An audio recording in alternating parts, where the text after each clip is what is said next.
Welcome back to our channel. তোমরা সকলে দেখছো তোমাদের এই সকলের প্রিয় YouTube channel Sanskrit with Anujit.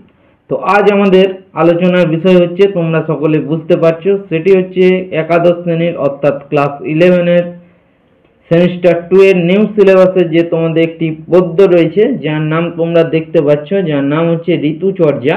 এই ঋতুচর্যার যে তোমাদের শ্লোক অনুযায়ী আলোচনা করা আছে, সেই শ্লোকটা আজ আমি বঙ্গানুবাদ সহ তোমাদের ভালোভাবে কিন্তু আলোচনা করব। তো মূল ভিডিওতে যাওয়ার আগে প্রত্যেকবারের মতো তোমাদের সকলের উদ্দেশ্যে আমার একটি রিকোয়েস্ট, ভিডিওগুলো দেখার পাশাপাশি তোমরা প্রচুর পরিমাণে শেয়ার করতে ভুলো না, এবং যারা অলরেডি আমাদের চ্যানেলটি সাবস্ক্রাইব করে রেখেছো তাদেরকে জানাই আরও একবার অসংখ্য ধন্যবাদ, এবং যারা এখনো পর্যন্ত আমাদের এই ছোট চ্যানেলটি সাবস্ক্রাইব করে ওঠার সুযোগ পাওনি তারা অতি অবশ্যই সাবস্ক্রাইব বাটনটি প্রেস করে চ্যানেলটির পাশে থাকতে ভুলো না। তাহলে চলো, আমি আর বেশি দেরি না করে সরাসরি বঙ্গানুবাদের দিকে এগিয়ে যাই। তাহলে দেখো, প্রথম অংশ কি রয়েছে, হেমন্ত গোরসা হিমাগমে, এরকম ভাবে শুরু হচ্ছে। হেমন্তকাল কোনটাকে বলছে, মিড নভেম্বর থেকে মিড জানুয়ারি, মানে নভেম্বরের মধ্যবর্তী যেটা পড়ছে এবং জানুয়ারির মধ্যবর্তী অংশটা যেটা পড়ছে বা এই পিরিয়ডটাকে বলা হচ্ছে। তো কিভাবে শুরু হচ্ছে দেখো, গোরসা নিঃসু বিকৃতি বসং তৈলং নবদানম হেমন্ত শতস্ত অয়ম মুষ্ণম চায়ুর্ণ হিয়তে বর্জে দন্ন পানানি বাতলানি লঘুনি চ প্রবাতং পমিতা হারম মুদো মন্থং হিমাগমে। তাহলে এটা একটু অন্য করে বললে তোমাদের বুঝতে সুবিধা হবে। গোরসান ইক্ষু বিকৃতি বসং কৈলং নবোদানম হেমন্ত অভ্যসতঃ তয়ম উষ্ণম চ আয়ুর্ন হিয়তে বর্জয়েত অন্ন পানানি বাতলানি লঘুনি চ প্রবাতং পমিতা হারম উদমন্থং হিমাগমে। তাহলে এটার এবারে বঙ্গানুবাদটা আমরা জেনে নেব। হেমন্ত মানে হেমন্ত ঋতুতে, গোরসান, গোরসান মানে হচ্ছে দুধ, দই ইত্যাদি, ইক্ষু বিকৃতি মানে গুড়, বসাং মানে চর্বি, তৈলং মানে তেল, নবোদ্দনম মানে নতুন ধানের ভাত, তয়ম উষ্ণম চ এবং গরম জল, অভ্যসতঃ যিনি ব্যবহার করেন, মানে এইগুলো যিনি খান এবং গরম জলে যিনি স্নান করেন, তার আয়ু ন হিয়তে মানে আয়ু ক্ষয় হয় না। মানে হেমন্ত ঋতুতে যিনি দুধ, দই, গুড়, চর্বি, তেল, নতুন ধানের ভাত এগুলো যিনি খান এবং যিনি উষ্ণ গরম জলে স্নান করেন, তার কিন্তু কোনোদিন আয়ু ক্ষয় হয় না। হিমাগমে মানে হেমন্ত ঋতুতে, বাতলানি লঘুনি চ বায়ুকারক এবং লঘু অন্নপানানি মানে পানাহার বর্জন করা উচিত। মানে হেমন্ত ঋতুতে বায়ুকারক এবং লঘু অন্নপানানি বা পানাহার বর্জন করা উচিত। প্রবাতং মানে সামনের দিক থেকে ধেয়ে আসা বাতাস, প্রমিতাহারম মানে অল্প আহার, উদমন্থং মানে জলে গোলা ছাতু, এগুলো কিন্তু বর্জন করা উচিত। তারপর দেখো দ্বিতীয় অংশটা, শিশির হেমন্ত শীতলানি চ।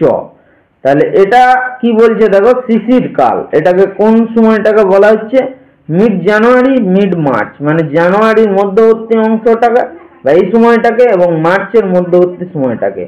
কি আছে, হেমন্ত শিশির তুল্য শিশিরে অল্পং বিশেষণম রক্ষ মাদা নজং শীতং মেঘ মারুতম বর্ষজম। তারপর আছে তস্মাৎ দৈধ্য মন্তিকঃ সর্বঃ শিশিরে বিধি ঋষ্যতে নিবাতমুষ্ণং তধিকং শিশিরে গৃহমাশ্রয়েৎ কটু তিক্ত কষয় আনি বাতলানি লঘুনি চ বর্জয়ে দন্ন পানানি শিশিরে শীতলানি চ। এটা একটু অন্য করে আমি তোমাদের বলে দিচ্ছি।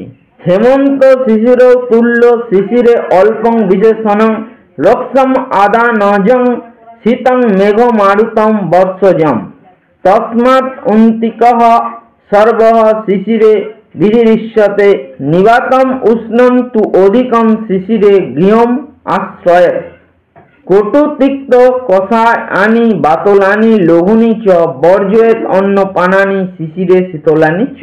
তাহলে এর বঙ্গানুবাদটা একটু জেনে নেব। হেমন্ত শিশির, হেমন্ত ঋতু আর শীত ঋতু তুল্য মানে সমান, হেমন্ত ঋতু আর শীত ঋতু একই। শিশিরে মানে হচ্ছে শীতে, শীত ঋতুতে অল্প মানে অল্প, বিশেষণম ভেদ, শীত ঋতুর কিন্তু আর হেমন্ত ঋতুর কিন্তু অল্প ভেদ আছে। সেটা কি, সেটা হচ্ছে আদানজম মানে আদান কাল মানে উত্তরায়ণ কাল জনিত, উত্তরায়ণ আর দক্ষিণায়ন বলা হয়, ঠিক আছে, সেই জিনিসটাকে বলা হচ্ছে রোগসম মানে রুক্ষতা থাকে সেই সময়। তারপরে দেখো কি বলছে, মেঘ মারুত বর্ষজম, মেঘ বায়ু এবং বৃষ্টিজনিত কারণে, মেঘের কারণে, বায়ুর কারণে এবং বৃষ্টির কারণে শীতম শীত বেশি হয় এই সময়। তসমাৎ তাই সমস্ত হৈমন্তিক হেমন্ত ঋতুর বিধি মানে নিয়মগুলি শিশিরে শীত ঋতুতে পালন করা কর্তব্য। তাহলে এই সময় কিন্তু রুক্ষতাটা বেশি থাকে, তাই সমস্ত হেমন্ত ঋতুর নিয়মগুলি কিন্তু শীত ঋতুতে পালন করা উচিত। শিশিরে অর্থাৎ শীত ঋতুতে নিবাতম মানে বাতাস বেশি নেই এমন স্থানে উষ্ণাংশু অধিকম কিন্তু গরম বেশি আছে, ঠিক আছে, গৃহম এমন বাড়িতে আশ্রয় বাস করা উচিত।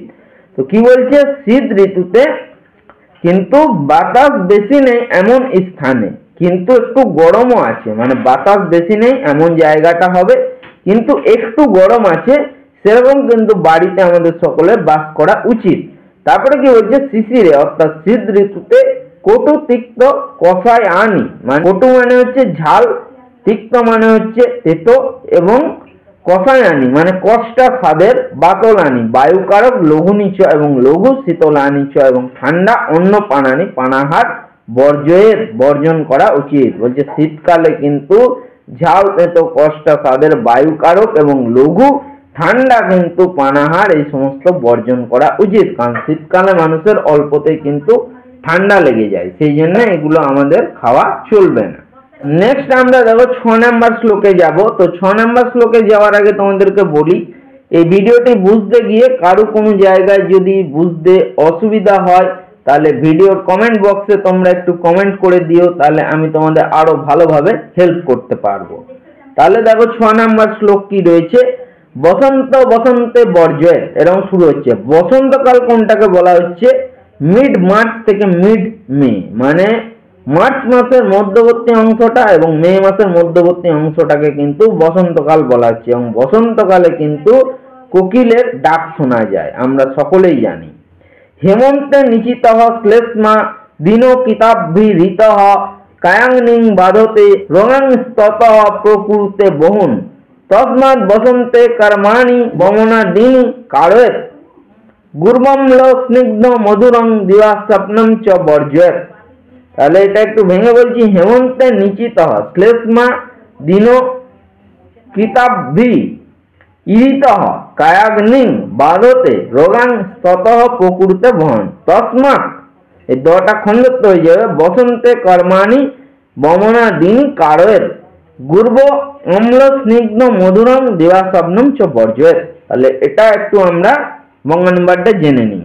হেমন্তে অর্থাৎ হেমন্ত ঋতুতে নিচিত মানে জমে থাকা, শ্লেষ্মা শ্লেষ্মা মানে হচ্ছে কফ, দিন কিতাভি মানে সূর্য রশ্মির দ্বারা, ইরিত মানে গলে গিয়ে, কায়াগ্নি শরীরের অগ্নিকে বাধতে বাধা দেয়, ততঃ তারপর বহুন মানে অনেক রোগান রোগ প্রকৃতিতে সৃষ্টি হয়। বলছে হেমন্ত ঋতুতে আমাদের বুকের মধ্যে যে কফ জমে থাকে সেই কফ কিন্তু দিনকিতাব্দি অর্থাৎ সূর্য রশ্মির দ্বারা হেমন্ত ঋতুতে ইরিত গলে গিয়ে শরীরের অগ্নিকে কিন্তু আমাদের বাধা দেয়, শরীরের যে অগ্নি আছে সেই অগ্নিকে কিন্তু আমাদের বাধা দেয় কফ জমে গিয়ে, তারপর কিন্তু তার থেকে অনেক রোগের কিন্তু সৃষ্টি হয়।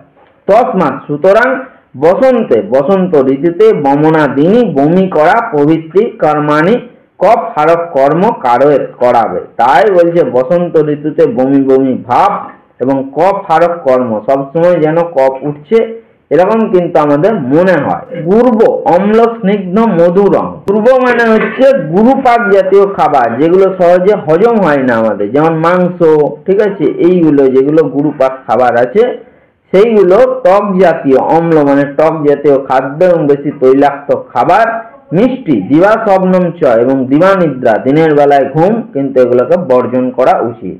তাহলে কিন্তু আমাদের শরীর ভালো থাকবে। কি করতে হবে আমাদেরকে এই সময়, কিন্তু গুরুপাক বা টক জাতীয় খাবার, তৈলাক্ত বা বেশি মিষ্টি খাবার এবং দিনের বেলায় ঘুমানো এগুলোকে কিন্তু আমাদের বর্জন করতে হবে। তারপর দেখবে 8 নাম্বার শ্লোক এভাবে শুরু হচ্ছে, গ্রীষ্ম ময়ূক্ষয় বিবর্জয়ের, তাহলে গ্রীষ্মকাল কোনটাকে বলছে তোমরা সকলেই জানো, মিড মে মিড জুলাই, মানে মে মাসের মধ্যবর্তী অংশটা এবং জুলাই মাসের মধ্যবর্তী অংশটা। শ্লোকটা কি আছে? মূর্খ জগতঃ স্নেহং গ্রীষ্মে পেপীয়তে রবিহ স্বাদু শীতং দ্রবং স্নিগ্ধ অন্নপানম তদা হিতম ঘৃতং পয়ঃ সল্লন্নং ভজন গ্রীষ্মে ন সিদোতি লবণাম্ব কটু স্নানি ব্যায়ামং চ বিবর্জয়েৎ।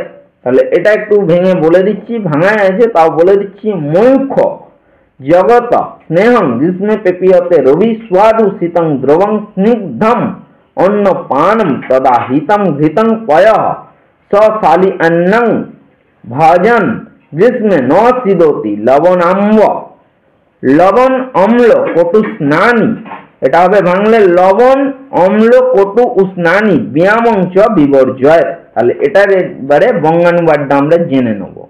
গ্রীষ্মে অর্থাৎ গ্রীষ্ম ঋতুতে রবি হওয়া মানে হচ্ছে সূর্য, মুখই মানে তার প্রখর রশ্মির দ্বারা জগত মানে জগতের স্নেহং তার পদার্থ পেপীয়তে পান করে নেয়। বলছে গ্রীষ্মকালে সূর্য তার সূর্য রশ্মির প্রখর তাপের দ্বারা জগতের সমস্ত সার পদার্থ কিন্তু পান করে নেয়। তদা এই সময় স্বাদু মানে স্বাদযুক্ত, শীতং মানে ঠান্ডা, দ্রবং মানে তরল জাতীয়, স্নিগ্ধম মানে স্নেহযুক্ত, অন্ন পানং পানাহার, হিতম মানে হিতকর। তো এই সময় কোনগুলো খাবার খেতে হবে? স্বাদু অর্থাৎ স্বাদযুক্ত ঠান্ডা খাবার, ঠিক আছে, আখের রস, ঠিক আছে, যে কোনো ফলের রস, ঠিক আছে, এইগুলো কিন্তু আমাদের পান করতে হবে। দ্রবং তরল জাতীয় কোনো খাবার, স্নিগ্ধম স্নেহযুক্ত খাবার, ঠিক আছে, অন্ন পানং এগুলো কিন্তু আমাদের শরীরের পক্ষে হিতকর বা উপকারী। তবে কি যে ঘৃতং মানে ঘি, পয়ঃ মানে দুধ, সশাল্যন্নং সশালী অন্নং মানে শালি ধানের ভাতের সঙ্গে এক ধরনের ধান হয়, সেই ধানটার নাম হচ্ছে শালি ধান, ঠিক আছে। ভোজন যে খায়, ভোজন মানে হচ্ছে খাওয়া, গ্রীষ্মে মানে গ্রীষ্ম ঋতুতে ন সিদতি অবসন্ন হয় না। লবণ অম্ল কটু উষ্ণানি, ঠিক আছে, ব্যায়ামংশ বিবর্জয়। তাহলে কি বলছে যে ঘি, দুধ এবং শালি ধানের ভাত এইগুলো যে খায় কিন্তু তার শরীর কিন্তু এই গরমকালে কিন্তু ক্লান্তি ভাব হয় না, অর্থাৎ অবসন্ন হয় না। আর কোন কোন খাবারগুলোকে বর্জন করতে বলছে? লবণ মানে লবণাক্ত খাবার, ঠিক আছে, অম্ল মানে টক জাতীয় খাবার, ঠিক আছে।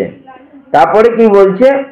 কটু মানে ঝাল এবং উষ্ণানি মানে গরম খাবার এবং ব্যায়ামং মানে ব্যায়াম বিবর্জয় বর্জন করা উচিত। গরমকালে দেখো ব্যায়াম করা আমরা সকলেই জানি ভালো, কিন্তু গরমকালে ব্যায়াম করাও কিন্তু শরীরের পক্ষে হানিকর বা ক্ষতিকারক। 10 নম্বর শ্লোক এইভাবে শুরু হচ্ছে, বর্ষা ভূবাষ্পা শান্ত হয়। তাহলে বর্ষাকাল কোনটাকে বলা হচ্ছে? মিড জুলাই থেকে মিড সেপ্টেম্বর, জুলাইয়ের মধ্যবর্তী মাসটা এবং সেপ্টেম্বরের মধ্যবর্তী মাসটাকে কিন্তু বর্ষাকাল বলা হচ্ছে। তাহলে কিভাবে শুরু হচ্ছে? ভূ বাষ্পান মেঘ নিঃসন্দাত পাকাদমলা জলস্য চ বর্ষা সগ্নি বলে সিনে কুম্পন্তি পবনাদয়ঃ ব্যক্তাম্ল লবণ স্নেহং বাত বর্ষা কুলে আহানি বিশেষ শীতে ভক্তব্যং বর্ষা স নীল শান্তয়ে। তাহলে এটা একটু আমি অন্য করে বলে দিচ্ছি, দেখো। ভূ বাষ্পাত মেঘ নিঃসন্দাত আকাত অম্লাত জলস্য চ বর্ষা স অগ্নি বলে ক্ষীণে কুম্পতি পবনাদয়, যেমন আছে তেমনি ব্যক্ত অম্ল লবণ স্নেহং বাত বর্ষা কুলে অহনি বিশেষ শীতে বক্তব্যং বর্ষা স নীল শান্তয়ে বর্ষা সু অনিল শান্তয়ে। তাহলে এটার একটু বঙ্গানুবাদটা জেনে নেবো। ভূবাষ্পাত মানে ভূমি থেকে বাষ্প ওঠার ফলে, ভূ মানে ভূমি, মেঘ নিঃসন্দাত মেঘ থেকে ঝরা জলের কারণে, জলস্য চ এবং জলের স্বাভাবিক অম্লাত পাকাত অম্ল পাক বশত বর্ষাসু বর্ষা ঋতুতে অগ্নি বলে অগ্নির বল ক্ষীণে মানে কমে এলে পবনাদয় বায়ু পবিত্রী ত্রিধাতু কুম্পতি কুপিত হয়।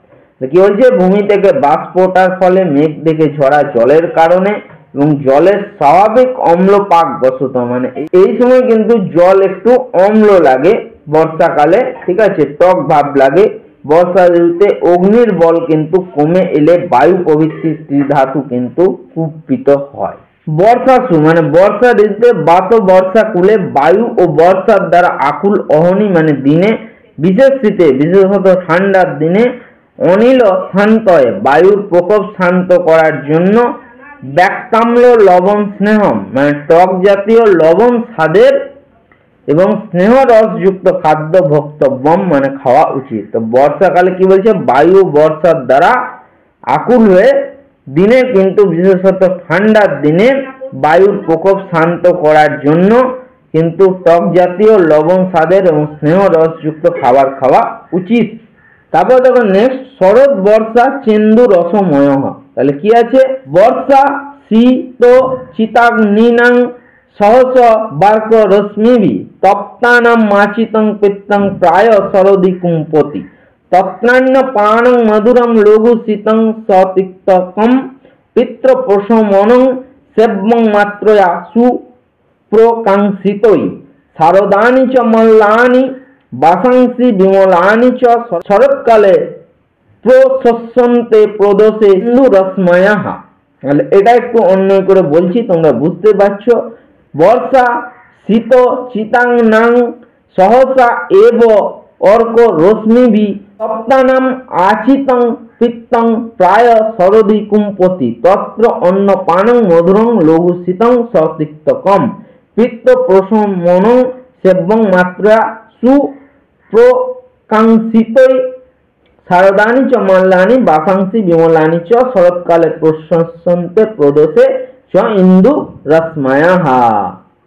তাহলে এটা একটু বঙ্গানুবাদটা আমরা জেনে নিই। বঙ্গানুবাদটা কি বলছে দেখো, বর্ষা শীত চিতাগ্নানাং বর্ষা শীতের দ্বারা প্রভাবিত শরীরের অঙ্গগুলি সহসা এব হঠাৎই শরৎ ঋতুতে অর্ক রশ্মি সূর্য রশ্মিতে তপ্তানাং তপ্ত হলে সেগুলিতে আচিতং জমা পিত্তং পিত্ত প্রায়শই কুম্পতি কুপিত হয়। তাহলে কি বলছে, বর্ষা শীতের দ্বারা প্রভাবিত শরীরের অঙ্গগুলি হঠাৎই শরৎকালে বা শরৎ ঋতুতে সূর্য রশ্মিতে তপ্ত হলে সেগুলি কিন্তু জমা পিত্ত প্রায়ই কুপিত করে, মানে জমা পিত্ত যেগুলো আছে সেগুলো কিন্তু আমাদের পিত্ত নাশ হয়। ঠিক আছে, বর্ষা শীতের দ্বারা যে অঙ্গগুলি আমাদের মানে শরৎ ঋতুতে সূর্য রশ্মিতে তপ্ত হয়ে কিন্তু জমা পিত্ত কিন্তু অনেক অবশ্যই কিন্তু কুপিত হয়। তত্র সেক্ষেত্রে মধুরং মধুর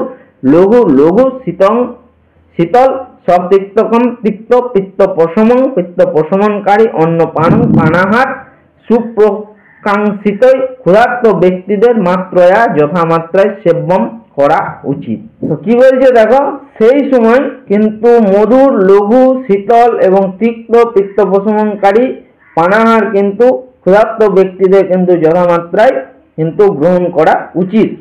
শরৎকালে শারদানি চ মাল্লানি শারদীয় ফুলের মালা বিমলানি চ বাসাংসি নির্মল বস্ত্র প্রশস্যন্তে প্রশংসার যোগ্য প্রদোষে চ এবং সন্ধ্যায় প্রদোষ মানে সন্ধ্যায় ইন্দু রশ্ময় চন্দ্রকিরণ সেবন করা উচিত। এবং শরৎকালে কি বলছে, শারদীয় ফুলের মালা পরিষ্কার পরিচ্ছন্ন পোশাক পরিচ্ছদ ঠিক আছে বা বস্ত্র প্রশংসার যোগ্য এবং সন্ধ্যাবেলায় যেটাকে প্রশংসার যোগ্য সেটা বলছে চন্দ্রকিরণ কিন্তু সকলের গ্রহণ করা উচিত বা সেবন করা উচিত। তো এখানে তোমাদের ঋতুচর্যা পদ্যাংশটি বঙ্গানুবাদ সহ আলোচনা সমাপ্ত হলো। তো ভিডিওটি এতক্ষণ ধৈর্য ধরে দেখার জন্য তোমাদের সকলকে আমার তরফ থেকে আরো একবার অসংখ্য ধন্যবাদ জানাই।